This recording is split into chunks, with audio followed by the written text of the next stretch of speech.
dia 11, o que representa efetivamente o papel que a Universidade Estadual de Maringá ocupa no cenário regional e no cenário nacional, no sentido de produzir ciência e fomentar a formação de novos cientistas por meio dos trabalhos da iniciação científica.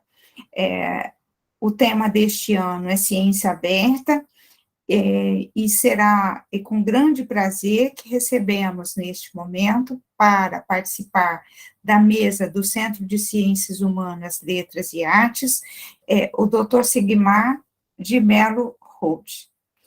É uma felicidade mesmo, professor, contar com a sua presença aqui, muita gratidão por ter aceito o nosso convite, não é? O professor Sigmar possui graduação em odontologia pela Universidade de São Paulo, mestrado em clínicas odontológicas pela Universidade de São Paulo e doutorado em odontologia dentística pela Universidade de São Paulo. Livre docente em dentística pela Faculdade de Odontologia da Universidade de São Paulo, titular pela Universidade de Taubaté e titular pela Faculdade de Odontologia de São José dos Campos, da Universidade Júlio de Mesquita Filho.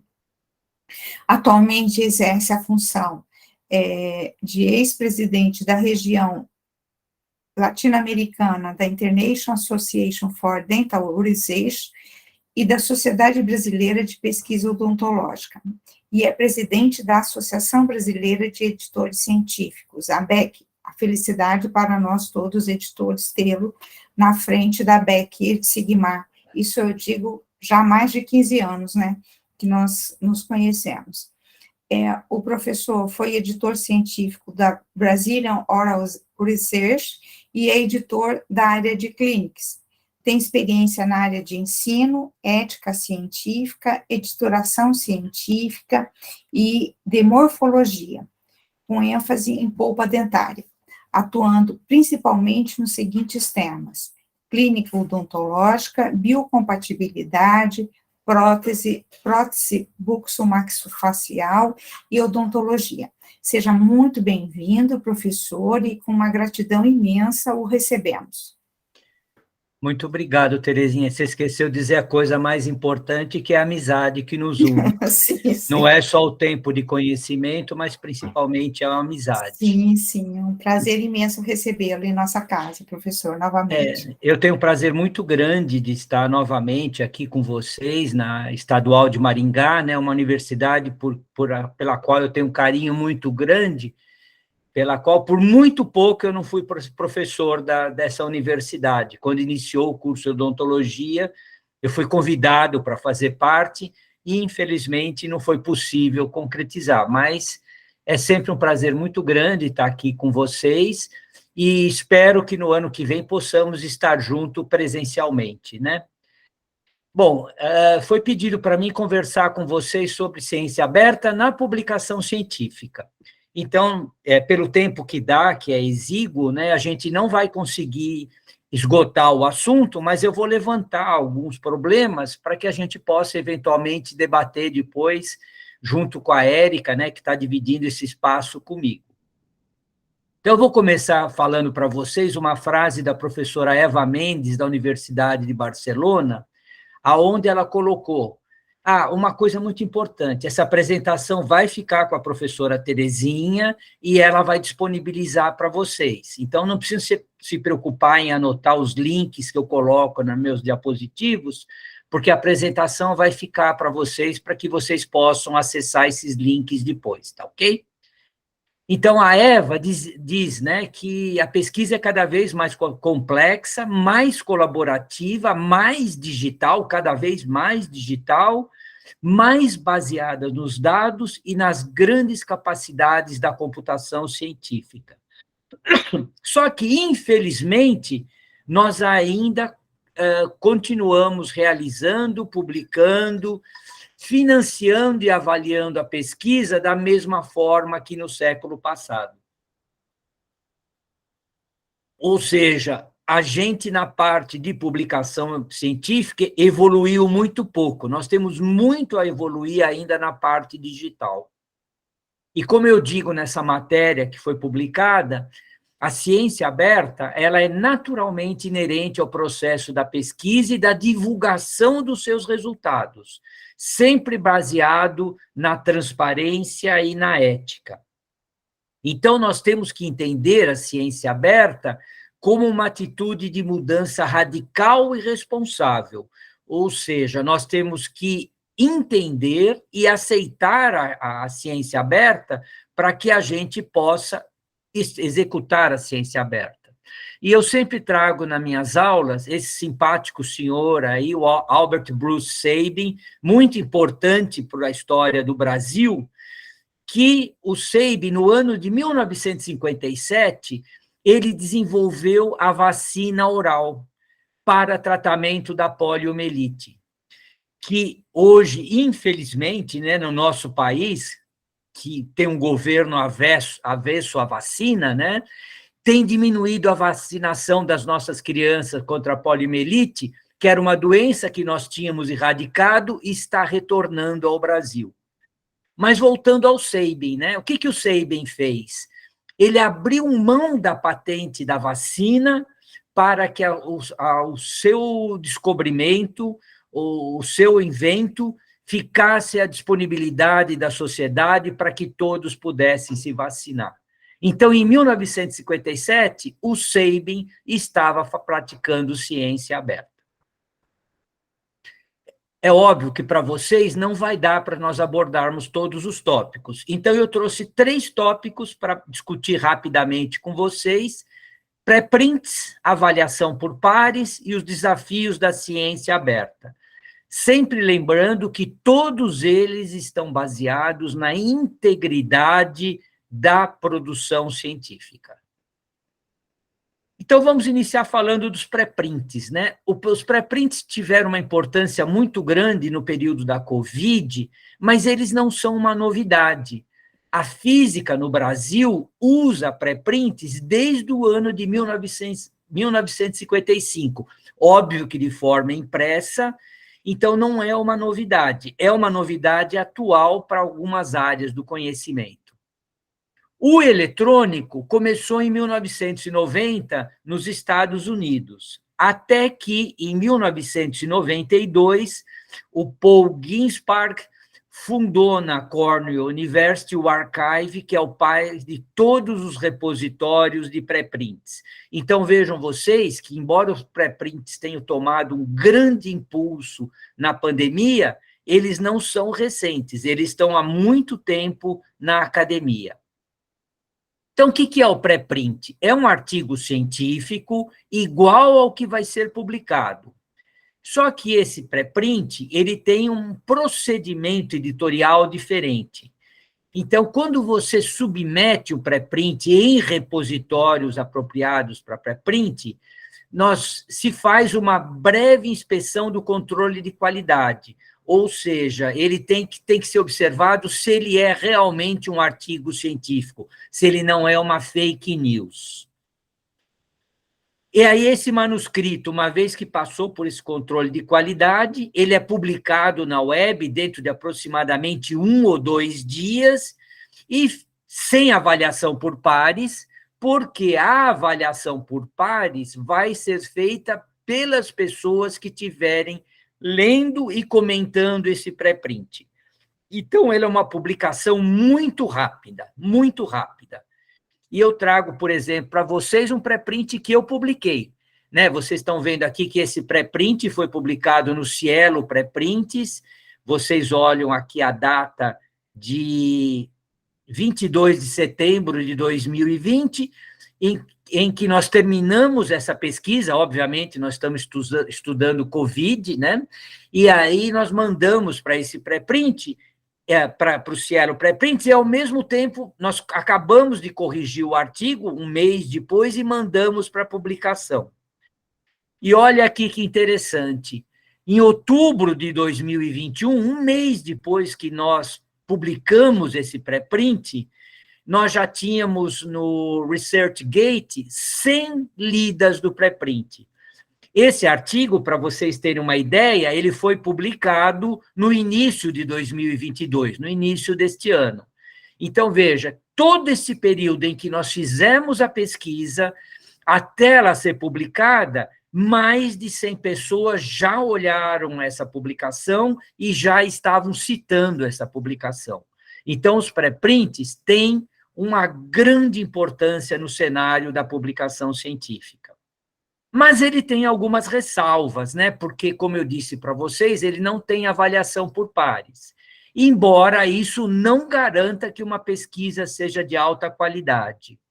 Então, eu digo aqui para o Minas Faz Ciência, da FAPEMIG, né, que nem todos os artigos científicos publicados em periódicos após revisão por pares estão livres de falhas. Então, como todo artigo, os pré-prints ou artigo científico, eles devem ser lidos criticamente para saber se eles devem ou não ser utilizados.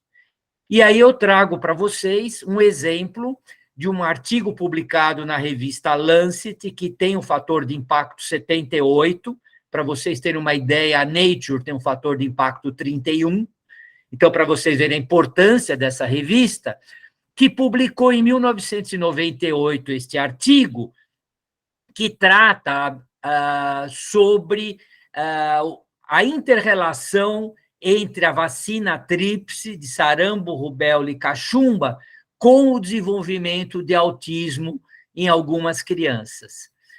Óbvio que depois que esse artigo foi publicado, ele passou pela revisão de pares, foi publicado, e depois que ele foi publicado, ele foi questionado. E se vocês olharem aqui embaixo, vocês vão ver que está escrito retratado, porque tudo que é publicado não pode ser mais despublicado. Então, se tiver alguma correção, ele é retratado. Só que, embora ele tenha sido retratado e o Wakefield tenha perdido a sua licença médica nos Estados Unidos, até hoje, os apologistas contra a vacina usam esse trabalho para falar para não vacinar as crianças. E eu não estou dizendo de Brasil, eu estou dizendo de países de primeiro mundo como os Estados Unidos. Para vocês terem um exemplo mais recente, está aí um artigo publicado na Nature, né, que mostra os trabalhos feitos sobre Covid-19, e vocês veem na curva mais alta aí os artigos sobre hidroxicloroquina. Por quê? Porque foi publicado na Lancet também, veja, uma revista com fator de impacto 78, eu estou trazendo 2 exemplos de retratação para vocês, que saiu publicado um trabalho da hidroxicloroquina dizendo que ela era efetiva para o Covid. E quando a população, quando a academia questionou esses resultados, porque os dados não estavam abertos, esse trabalho foi retratado. Só que esse trabalho fez com que 2 governos, o governo Trump nos Estados Unidos e o governo Bolsonaro aqui no Brasil, usassem a cloroquina como recurso de saúde pública. O Trump já acabou. O outro, graças a Deus, também está acabando, né? E esse artigo da cloroquina foi tão intenso, o resultado foi tão ruim, que foi publicado pelos editores da Lancet um editorial chamado Learning from a Retraction. Eu não traduzi propositadamente, mas se vocês lerem aí na segunda linha, que eles estão falando do artigo da cloroquina, e dizendo que a partir dessa data de que foi publicado este editorial de setembro de 2021, a Lancet não aceita mais artigos que não têm os seus dados abertos e depositados em um repositório específico. Mudou o assunto? Continua dando problema. Então, aí eu vou mostrar um outro exemplo de um artigo retratado para vocês, um artigo aprovado pela revisão por pares, que causou uma grande comoção, da revista Vaccines, que é uma revista das revistas mais importantes de vacinas do mundo, e eu vou contar brevemente a historinha para vocês. No dia 24 de junho de 2021, foi publicado esse artigo relatando 3 mortes relacionadas à aplicação da vacina Oxford-AstraZeneca. No dia seguinte, os editores associados dessa revista questionaram o editor-chefe sobre a qualidade desse artigo. E como o editor não tomou nenhuma atitude, 6 editores assistentes pediram demissão da revista. No dia 28 de junho, vocês vejam, 4 dias após a publicação do artigo, o editor publicou uma expressão de preocupação. O que é uma expressão de preocupação? É quando houve uma denúncia sobre o artigo e o editor coloca uma expressão de preocupação que esse artigo está sendo investigado sobre sua credibilidade. No dia 1º de julho, a Science relatou o que estava ocorrendo com esse artigo na Vaccines, muito provavelmente por causa desses editores que pediram demissão. No dia 2 de julho, esse artigo foi retratado. Vejam que a coisa é muito rápida hoje em dia. Menos de 10 dias, o artigo foi publicado, causou toda essa comoção e foi retratado. E esse artigo também passou pelo processo de avaliação por pares. Então, quando nós falamos do processo de avaliação por pares, hoje se discute muito este processo de avaliação e a maneira como ele é feita. E se nós pegarmos o Comitê on Publication Ethics, ele recomenda que a avaliação por pares ela deve ser transparente, deve ser ética e sempre contribuir para o conhecimento. Então, não vale aquela avaliação que fala o trabalho está bom ou o trabalho está ruim. O avaliador tem realmente que contribuir para o conhecimento. Então, começou a se utilizar, entre as 22 maneiras que se tem de fazer avaliação por pares, a avaliação por pares aberta. Então, vocês estão vendo essa revista, a F1000 Research, que vocês olham aqui no título, que este artigo, ele foi a versão 2, com um dos avaliadores que aprovou com reservas. E vocês vão ler aqui à direita, vocês vão ler aqui à direita que tem quais foram as reservas que o avaliador colocou no artigo. Ou seja, a avaliação por pares é aberta, ela é clara e o leitor tem a capacidade de ler o artigo, mas também de ler a avaliação por pares dos avaliadores. Isso traz um grande aumento no conhecimento, mas traz o problema de você ter que abrir quem são os revisores por pares. Vocês veem aí no início dessa faixa direita que o Egon é o revisor que fez a avaliação por pares. E isso está mudando tanto que essa revista da Springer Nature, a Research Involvement and Engagement, agora, como vocês podem aí destacado em vermelho, não só os acadêmicos fazem o processo de revisão por pares, mas também os pacientes. Então, a partir do momento que você está sendo submetido a um tratamento médico, com uma determinada medicação ou um determinado procedimento clínico, você pode ser instado a dar a sua avaliação sobre um artigo científico sobre aquele tratamento ou aquela medicação. E é óbvio que aí o editor científico vai considerar se ele deve ou não considerar esse artigo. Vejam vocês que está se abrindo o processo de revisão por pares. Cada vez menos está se fazendo aquele duplo cego. Quem está praticando o duplo cego está perdendo o bonde da história. Tem que começar a abrir o processo de avaliação por pares. E qual é o grande desafio da ciência aberta, então? É convencer as autoridades em todos os níveis, né, instituições de pesquisa, universidades, governos, sobre a relevância da ciência aberta e o financiamento da ciência aberta, porque a ciência aberta é cara e alguém tem que pagar a conta.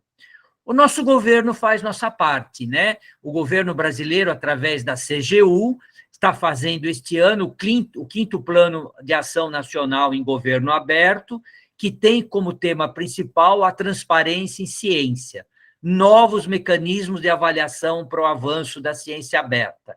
E neste mês agora de novembro, nós estamos terminando os marcos deste projeto, né? E a ABEC está coordenando 2 marcos. Um sugerir para o Qualis utilizar práticas de ciência aberta na avaliação dos periódicos, e o outro sugerir métricas alternativas para avaliar a ciência aberta. Numa próxima vez que nós tivermos a oportunidade de conversar, nós teremos mais novidades para vocês sobre isso. Mas eu quero trazer para vocês uma coisa que chocou o mundo. No dia 25 de agosto deste ano, o governo Biden publicou um memorando para o Escritório de Ciência e Tecnologia de uma nova política de ciência aberta, no qual ele diz o seguinte, que nos Estados Unidos deverá se atualizar as políticas de acesso público, ou seja, ciência aberta, o mais rápido possível, e dão a data de até 31 de dezembro de 2025, para a publicação dos dados resultantes de pesquisas acessíveis ao público, sem embargo, sem nenhum tipo de embargo, e a sua divulgação gratuita e pública. Ou seja, o público americano não terá mais que pagar para ter acesso aos artigos científicos. E aí ele coloca, né, eu destaquei só alguns pontos rapidinhos para vocês, né, do que eles aprenderam com a Covid-19, né? Então, ele fala nesse memorando que os insights de novas pesquisas devem estar imediatamente disponíveis e não apenas em momento de crise para o avanço da ciência. E coloca, não deve haver atraso para que os contribuintes que pagam seus impostos tenham acesso ao retorno dos seus investimentos em pesquisa. Então, o governo americano está entendendo que, uma vez que eu pago o imposto, eu tenho o direito de saber o que está sendo produzido em ciência, e isso tem que estar em acesso aberto para a comunidade, para a sociedade. Só completaram-se os 20 minutos. Ok, eu já estou entrando na parte final. Obrigado, Terezinha. Aqui, gente, olha, eu não tive coragem de traduzir. Eu deixei em vermelhinho para vocês aí. Ele fala o seguinte, que 180 dias depois da publicação deste memorando, ele destina 100 milhões de dólares anuais para que se abra a ciência. Veja, enquanto o nosso governo está retirando dinheiro de ciência e tecnologia, o governo americano está apoiando para aumentar a pesquisa. Então, para terminar, eu trago esta matéria, que foi publicada agora em setembro de 2022, no Jornal da USP, do professor Vanderlei John, que ele diz o seguinte, que sem investir na transformação do conhecimento e inovação, a universidade vai falhar com sua responsabilidade social. O que o John coloca, né? Ele coloca o seguinte, se a cada crise financeira do Estado brasileiro, e nós estamos passando por crises financeiras no financiamento, na parte de ciência e tecnologia, há mais de 20 anos, que cada vez eles tiram mais dinheiro de ciência e tecnologia, nós da academia temos sido forçados a defender os investimentos públicos em pesquisa, que é objeto de disputa de outros setores, como nós estamos vendo agora, do orçamento secreto, que está se tirando dinheiro da saúde, da ciência e tecnologia para poder pagar o orçamento secreto.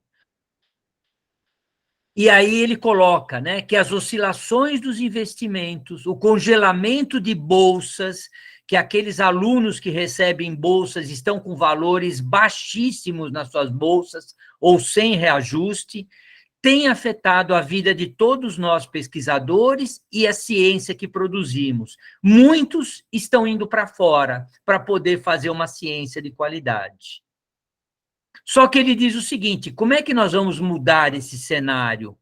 Não adianta ficar apontando o dedo para as empresas e os políticas, culpando somente a eles, porque isso nos isola da sociedade e agrava o nosso problema. O que nós temos que fazer é melhorar as nossas propostas de pesquisa para que as nossas pesquisas realmente contribuam para um avanço do conhecimento e tenham uma aplicação prática para a sociedade. Porque somente trazendo um avanço no conhecimento e aplicação prática e a divulgação dessas duas situações é que a sociedade vai nos valorizar como cientistas e pesquisadores que queremos ser. Então, eu concluo dizendo para vocês que a ciência aberta, ela é uma realidade inexorável, ela não tem mais volta, né? Você não precisa ser o primeiro a aderir, mas com certeza você não pode ser o último, porque senão você vai perder o bonde da história. E a base da ciência aberta é a integridade, porque você está disponibilizando a informação para todo mundo, você está fazendo uma ciência cidadã.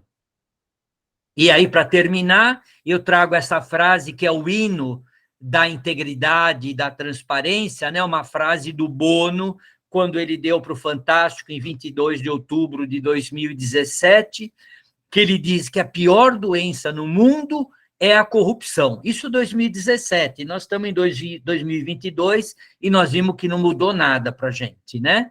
Mas que há uma cura, a transparência.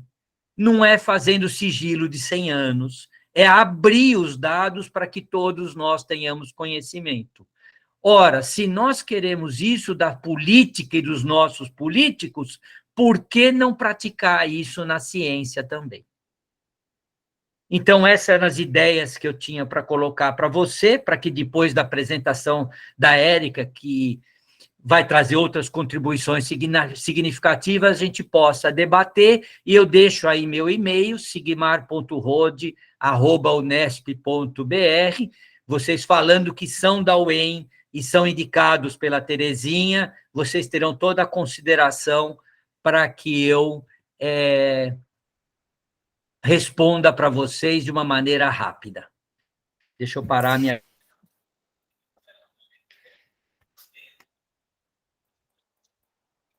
Muito obrigada, professor, muito obrigada, né? Uma belíssima aula, em pouco tempo, mas, olha, trouxe questões. Eu olhava para a minha coordenadora do programa de pós-graduação e dizia, precisamos trazer o Sigmar para uma palestra para nós, não é? Mas, de qualquer maneira, muitíssimo obrigada mesmo, professor.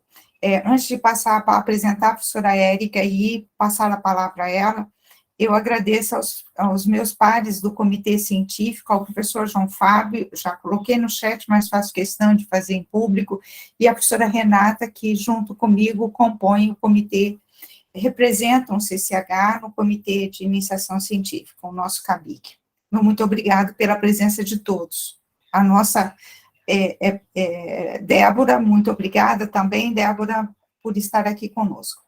Bem, sem delongas, professora Érica, muitíssimo obrigada por ter aceito o nosso convite, é um prazer muito grande tê-la aqui conosco, e o título da sua palestra será As Ciências Humanas, Sociais Aplicadas, Linguísticas, Letras e Artes e sua conexão com outras ciências. A professora Érica é formada com laurea acadêmica em Letras, Português e Inglês em 2001, pela UEM, mestre em Letras pela mesma universidade, doutorado na mesma pela Universidade Estadual de Maringá, professora adjunta do Departamento de Letras Modernas da Universidade Estadual de Maringá desde 2014, atua na graduação em Letras e no programa de pós-graduação em Letras da UEM, desenvolvendo pesquisas sobre literatura infantil e juvenil de maiorias minorizadas. Editora associada das revistas Arte, Cienciano e Language, Cultura e revista Agulhas Negras. Publicou diversos artigos em revistas científicas e capítulos de livros. Atualmente, coordena o projeto de extensão Proficiência em Língua Estrangeira da UEM e o projeto Letras na Web, e ainda o projeto de pesquisa Literatura Infantil e Juvenil de maioria minorizada. Seja muito bem-vinda, professora. Quando completar 20 minutos da sua exposição, eu a avisarei, como fiz com o professor Sigmar. Uma boa noite. Uma boa noite a todos. Muito obrigada, Terezinha. Vou só colocar aqui a minha apresentação. Então, primeiramente, Gostaria de agradecer imensamente pelo convite. Vocês estão me ouvindo bem? Sim? Sim, estamos sim, Érica, tranquilo. Então, tá ótimo. Eu tive um probleminha de internet hoje, mas, enfim, vamos lá. Então, gostaria, primeiramente, né, de cumprimentar a todos, o professor Sigmar, que eu tive a honra de conhecer, e até difícil a gente fazer uma fala depois da fala do professor Sigmar, né? Mas a gente vai tentar, tá? Então, muito obrigada, né, à comissão organizadora do evento, um evento que é sempre muito proveitoso, em todos os seus sentidos, quando a gente está assistindo as palestras, quando a gente está assistindo as pesquisas dos nossos alunos, né, então, é muito bacana, estou muito contente de fazer parte disso. Eu agradeço em especial a professora Renata Marcelli Lara, que fez o convite diretamente a mim, muito obrigada, professora, espero que eu possa corresponder, né. Enfim, cumprimento a todos os presentes também que estão aqui, né, e vou para a minha fala. Hoje eu vou falar sobre a XSALA, né, as ciências humanas, sociais aplicadas, linguísticas, letras e artes, que são chamadas de XSALA, e sua conexão com as outras ciências. Bem, a minha fala, gente, antes de eu começar, na verdade, o professor falou, fez uma citação muito interessante, e eu tinha uma aqui também, né? Então, acho que a gente combinou. Eu trago uma citação do Albert Einstein, que é um físico, né? Todo mundo conhece, e ele diz o seguinte: ele diz que toda ciência, comparada com a realidade, é primitiva e infantil. E, no entanto, é a coisa mais preciosa que temos, né? Então, ele traz justamente esse pensamento aí para mostrar como que as humanidades, ou a nossa humanidade é essencial, né? A nossa vida é essencial, a nossa experiência é essencial, e nós temos a ciência como nossa aliada, né? Como aquela que vai nos ajudar a continuar sendo humanos, né? Então, vai justamente com esse cenário que o professor Sigmar já colocou para a gente, que é esse cenário de desapreço total às ciências. Se a gente tem um desapreço total aí, ou parcial, né, por parte de Érica, algumas com pessoas. licença, os seus slides não estão passando. Você tem intenção de Não. passá-los? Não, eu ainda não passei, eu tô, tá? Ok. Então, como a gente está falando desse cenário nacional de desapreço às ciências, mas não só nacional, o professor mostrou aí em outros locais também, né, a produção de uma pseudociência, de uma ciência que, na verdade, não contribui, né, não consigo nem considerar muito como, né, uma ciência, mas algo errôneo que ainda bem foi consertado, né. Então, se a gente pensa nessas ciências, como, por exemplo, ciências da biomedicina, da saúde, das engenharias, enfim, se nós temos um questionamento dessas ciências, imagine nas ciências humanas, né? Então, e principalmente no cenário brasileiro atual, o que são as ciências humanas, né? A grande área de humanas. Então, eu trago a minha fala baseada nesse diagnóstico que chama Diagnóstico das Ciências Humanas Sociais Aplicadas, Linguísticas, Letras e Artes, que no Brasil, né, que foi publicado em 2020, mas, na verdade, ele versa sobre o panorama das produções científicas desse grande grupo desde 2006 até 2016, né? Então, tudo que eu falar vai ser muito relacionado com esse relatório, que foi muito importante para a gente entender um pouquinho dessa questão, né, do que é que o que é ciências, o que são as ciências humanas, né? Então, o primeiro grande problema que a gente observa é justamente por parte da população, que muitas das vezes desconhece a essencialidade, a importância dos profissionais e conhecimentos específicos das áreas de humanidades, né? Então, muitas das vezes, nós vemos o questionamento, mas o que a linguística faz? O que a letras faz? O que a pedagogia faz? O que vocês pesquisam, né?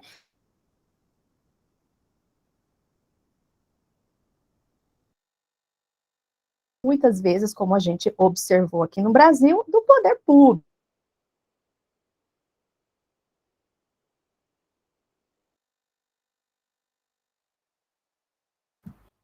salas, eu vou chamar de X-sala, né, daqui para frente. Érica, está travando um pouco a sua exposição.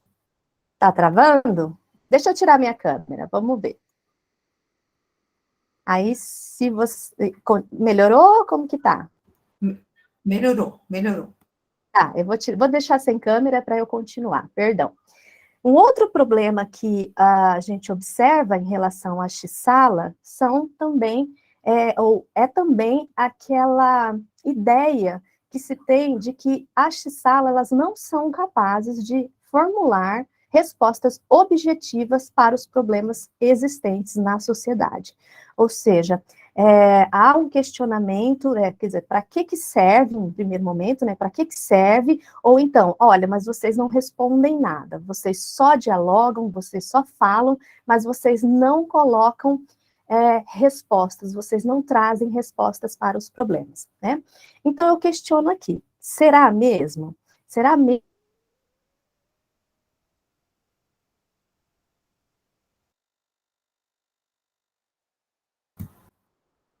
Érica, você...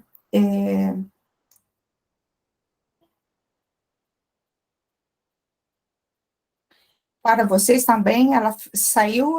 Né? Deixa eu só falar com ela aqui. Acho que pedir para ela sair e entrar de novo, talvez, né? Isso. Eu acho até que ela caiu, não caiu, não? Eu acho que sim, professor. Eu caí no fim da minha palestra, mas porque eu bati o dedo no lugar errado. Às vezes acontece. Ainda bem que eu tinha acabado.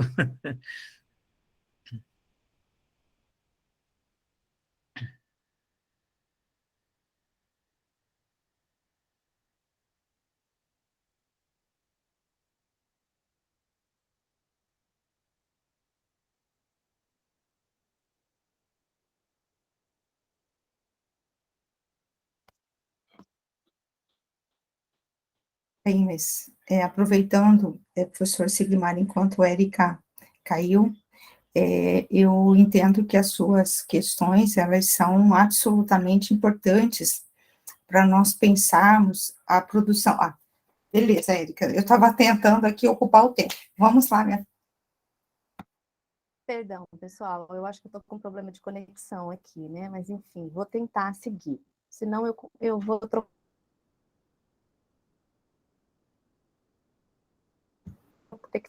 computador de sala e tudo mais. Mas eu vou continuar aqui com a minha apresentação. Já está aparecendo? Não, Érica, não está aparecendo.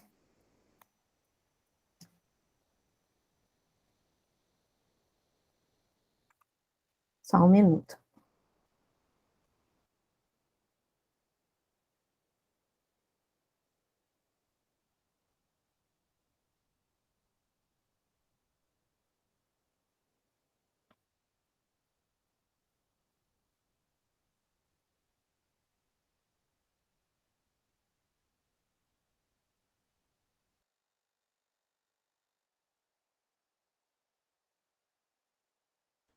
Ela saiu novamente. Terezinha, você quer pôr alguma pergunta para a gente ir adiantando? Eu acho que seria bem pertinente, deixa eu só perguntar para alguém, se alguém tem alguma questão. A Érica voltou. A Érica voltou. Não, mas caiu de novo. Tá complexo. Eu entendo, Sigmar, que se nós não abrirmos a produção científica, nós não abrirmos no sentido da transparência da pesquisa. Ótimo, Voltou. a Érica voltou, a Érica voltou. Pessoal, me perdoem, me perdoem. Não, Érica, pode continuar, por favor. Perdão. Mas, enfim, vamos continuar. Então, como eu estava falando, eu não sei se vocês ouviram quando eu falei do primeiro problema, né, que é o desconhecimento por parte, né, da população, né? Sim. E o próximo problema é justamente a ideia de que as salas elas não são capazes de formular respostas para problemas existentes na sociedade, né? Então, eu pergunto, será mesmo que é assim, né? Será que isso está acontecendo? Será que isso acontece?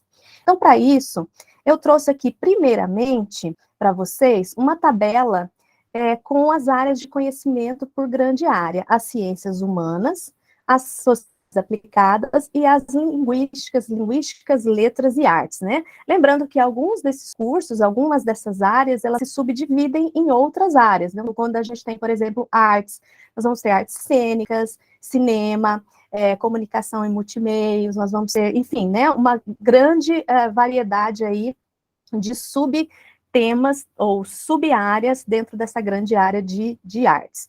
Então, todas essas ciências colocadas aqui, essas áreas, produzem ciência, né? Elas produzem a ciência, elas trazem a ciência diariamente para as nossas casas, né?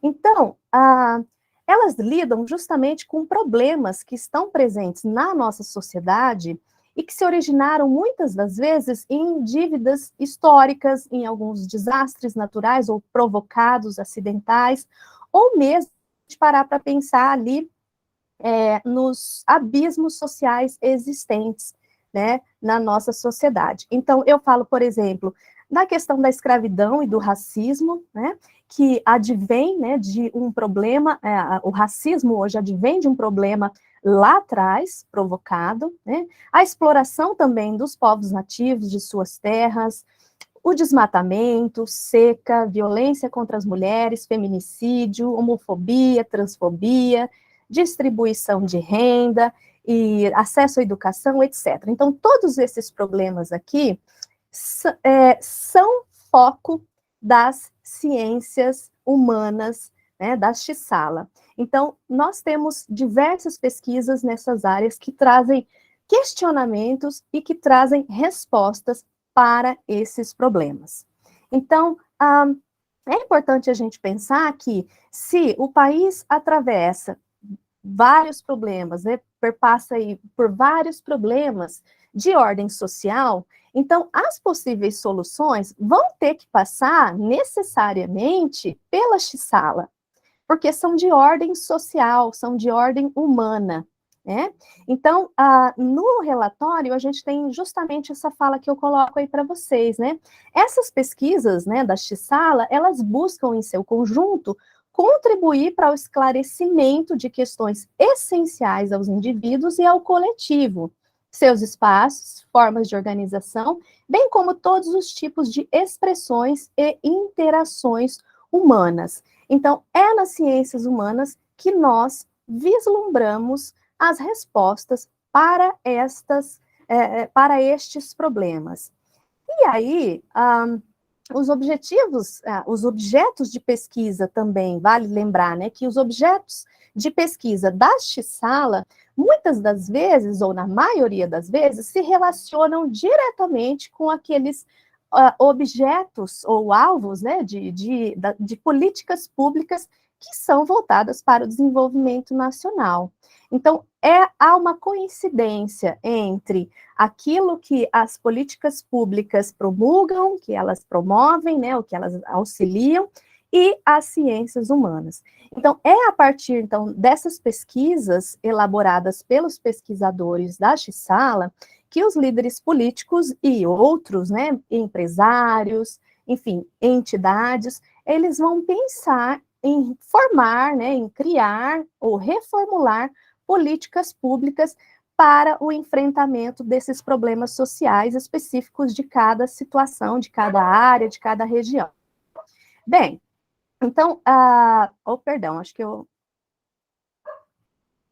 Isso. Então, olha lá, os conhecimentos que a Xisala traz, eles são fundamentais, então, para o desenvolvimento não só dessas pesquisas, dessas políticas públicas, mas como também para o desenvolvimento das tecnologias. Quer dizer, elas estão totalmente associadas à tecnologia, a inovação. Aí você vai me perguntar, Érica, mas como, né? O que as ciências humanas têm a ver, por exemplo, com uma obra de engenharia? Né? Então, eu já vou mostrar para vocês daqui a pouquinho. Então, olha só, um primeiro passo, né, uma primeira ideia que a gente pode conectar aí os objetos de pesquisa né, das ciências humanas, né, e também as tecnologias, é justamente o quê? Quando as ciências humanas, as XSAL, elas analisam os problemas e as consequências desses problemas que existem na sociedade e que são alvo, né, das políticas públicas, são alvo de ideais tecnológicos, industrialização e tudo mais, o que que acontece? Elas vão fornecer o material, o arcabouço teórico e também metodológico, para a criação de políticas públicas ou de novos produtos para abarcar ou para sanar as deficiências, as lacunas presentes na sociedade, né? Então, se a gente olhar esse outro documento que eu trago aí para vocês, que se chama Estratégia Nacional de Ciência, Tecnologia e Inovação, que é a ENCTI, né? Esse é um documento que foi elaborado ali em 2016, pensando no futuro, né, da ciência e tecnologia no Brasil, ali para frente, né, então vocês podem ver aí que esse documento, ele versa de 2016 até 2022, ou seja, estamos chegando no final, provavelmente vamos ter um novo documento pensando nisso. Então, esse documento, ele traz orientações, estratégias de médio prazo, né, porque era de 2016 até 2022, né, para a implementação dessas políticas públicas na área de CTI, né, de ciência, tecnologia e inovação, mas também com o intuito de servir como um subsídio à formulação de outras políticas de interesse nacional, né? Então, nesse documento, a gente tem uma série de fatores muito interessantes que se associam às XSALA, né? Então, para vocês terem uma ideia, nesse documento, NCTI, né, essas são as áreas estratégicas de maior interesse, né? Então, vocês têm aí defesa, água, nuclear, alimentos, biomas e bioeconomia, e assim por diante, né? Então, aparentemente, nós temos aqui áreas que não se relacionam muito com as ciências humanas, né? Então, você pode perguntar assim, por exemplo, o que defesa tem a ver com ciências humanas, né? O que minerais estratégicos, de que forma se relaciona com as ciências humanas, né? Então, olha só, nesse documento, nós temos uma interessante citação lá. Eles dizem o seguinte, que mobilizar a criatividade e a inteligência coletiva dos brasileiros para resolver problemas sociais é um desafio permanente. Olha aqui, nós estamos falando de resolver problemas sociais, né? Então, quer dizer, esse documento, essas orientações, elas têm como alvo, como horizonte, resolver esses problemas sociais. As universidades e instituições de pesquisa precisam ser estimuladas a incorporar a dimensão social nas suas agendas de pesquisa e promover a formação cidadã.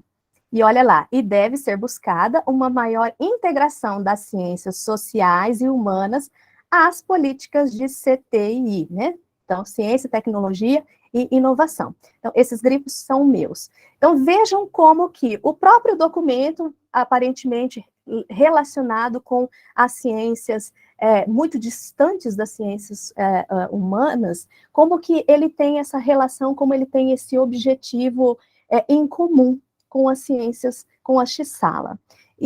Mas aí, o que a gente vê? Na fala do professor Sigmar, ele disse que, enquanto os Estados Unidos estão investindo, né, financiando pesquisas, nós aqui no Brasil estamos tirando, né? E esse documento que eu apresento aqui para vocês é um documento que fala justamente na necessidade de financiamento da pesquisa para que haja um desenvolvimento na sociedade. Mas aí, olha só o que a gente tem. Esse documento, ele começa lá em 2000, ele faz volta 2006 e vai até 2016, mostrando quais são os valores aplicados, né, pelo CNPq em fomento à pesquisa. Se vocês olharem em 2016, que a gente tem esse documento lindo, maravilhoso, muito bem pensado, cheio de estratégias, a gente vai ver que tem um grande furo, né? Por quê? Porque em 2016 nós tivemos essa queda assombrosa no fomento à pesquisa no Brasil. Aqui eu trouxe só o CNPq, mas nós poderíamos pensar em outras agências de fomento, inclusive as estaduais, né? Quando a gente olha para essa mesma situação em relação à Xsala, não fica muito diferente, né? Então, vocês têm lá, ó, a linha azul são as ciências humanas, né? Então, olha lá, as ciências humanas teve, em 2014, o seu ápice, né? Ali por volta de 2014, o seu ápice em... Érica, eu peço desculpas, mas tem 22 minutos. Eu sei que caiu, mas a gente só tem às 19, até às 19 horas. Então, se você puder, mais ou menos, encerrando, sim, para a gente poder ter 5 minutinhos de debate. Pode ser, bom. Érica? Desculpa, claro, mas claro. Não tem jeito. Imagina, fica tranquila, não tem problema não. Eu já vou fechando. Então, só para a gente observar como, então, esses valores acabaram caindo muito, justamente em 2016, né? E aqui a gente tem, eu coloquei só um panorama bem geral, esses valores em dinheiro. Se a gente pensar nas ciências humanas, aquele 16 que está lá embaixo, em 2016, é 16 mil reais, que foi investido pelo CNPq, né? E assim por diante. Então, as ciências sociais aplicadas, 202 mil. A linguística, a letras e artes, nada para nós. Eu sou das letras, né? Então, enfim, é só para a gente olhar como que está preocupante justamente esse incentivo à pesquisa e principalmente a pesquisa na grande área de humanas. Mas houve um cruzamento, nesse documento que eu analisei para vocês, houve um cruzamento entre as palavras-chave que estão contidas no ENCTI e as outras produções científicas da Xsala. As produções científicas da Xsala são apenas, eles tem muita coisa, mas eles só levaram em consideração artigos científicos, capítulos de livros, ou então anais, né, de eventos. E aí, então, houve uma grande junção, de perceber realmente como que as ciências humanas estão presentes ou servem de base, muitas vezes, para outros estudos. Então, eu coloquei aqui muito rapidamente, mas é só para vocês terem uma ideia. Eu vou colocar um exemplo, eu tinha colocado de todas, né, caso a gente tivesse mais tempo, mas eu vou colocar um exemplo. Uma das áreas de interesse de estratégica, né, uma área estratégica da ENCTI é a aeroespacial e defesa. Então, essas são as palavras-chave encontradas no ENCTI. E ali a gente tem o número de pesquisadores da Xsala, a produção bibliográfica e as áreas onde essas mesmas palavras-chave apareceram. Ou seja, há estudos muito correlacionados com a área de aeroespacial e defesa, essa área estratégica, né? E a mesma coisa vai acontecer com todos os outros, né? Com a água, os alimentos, biomas. Olha, biomas é um dos que mais tem trabalhos correlacionados, né? São 3 mil pesquisadores e 7 mil trabalhos, né? E assim por diante. Então, não vou colocar, só para vocês terem uma ideia, depois, assim como a apresentação do professor Sigmar, a minha também vai ficar à disposição para quem quiser olhar, né? Mas é só para a gente ter uma ideia. Então, só vou fechar, né, para vocês, pensando no seguinte, né? Olha lá, a aceleração da inovação tecnológica, ela traz esse impacto óbvio, econômico e geopolítico, né, no Brasil, nas sociedades. As tecnologias da informação e comunicação, elas influenciam diretamente no modo de vida e na percepção desses sujeitos, moldando aquelas formas, né, de relação humana entre si, né, social e também política. Mas, em contrapartida, o Brasil continua carecendo de solução para problemas e carências históricas. Então, é necessário que nós observemos as relações humanas, né, e pensar que essas relações humanas devem ser o cerne das políticas públicas e de inclusão. Então, é imperativo que os temas e os objetos que são estudados pela Xsala, como, por exemplo, a dor, como o sofrimento, a saúde mental, a aprendizagem, a linguagem, etc., sejam compreendidos como elementos temporais e sujeitos às dinâmicas sociais e históricas. Ou seja, a abordagem da Xsala, ela também é histórica, ela também é temporal, né? Porque tudo depende do que está acontecendo na sociedade, como essa sociedade está sendo moldada, né, por tudo que está ao seu redor. Então, aliada às demais ciências, a Xsala vão formar, então, o arcabouço teórico e metodológico para abordagem e solução dessas dificuldades sociais, né? Então, desculpem, né, eu tenho que falar assim muito rápido, e pelo problema de conexão que eu tive aqui, né, gostaria de falar mais, mas acho que era isso que eu gostaria de dizer hoje. Muito obrigada novamente, professora Terezinha, um prazer, professor Sigmar, agradeço novamente a organização aí do EAIC. Parabéns, professora Érica, pela sua exposição, tão importante para nós, das humanidades, pensar esse diálogo, não é? E, na verdade, quase que evidencia mesmo a finalidade das humanidades em relação a todas as outras ciências, não é? Eu sempre, a Renata está lhe agradecendo, Érica, aqui, muito obrigada mesmo, todos nós agradecemos. Eu gostaria de falar algumas questões, mas eu abro para o debate, para não manipular, monopolizar o tempo, né, porque só temos mais 4 minutos. Por favor, se alguém tiver alguma pergunta ao professor Sigmar e à Érica, não é? Fiquem à vontade.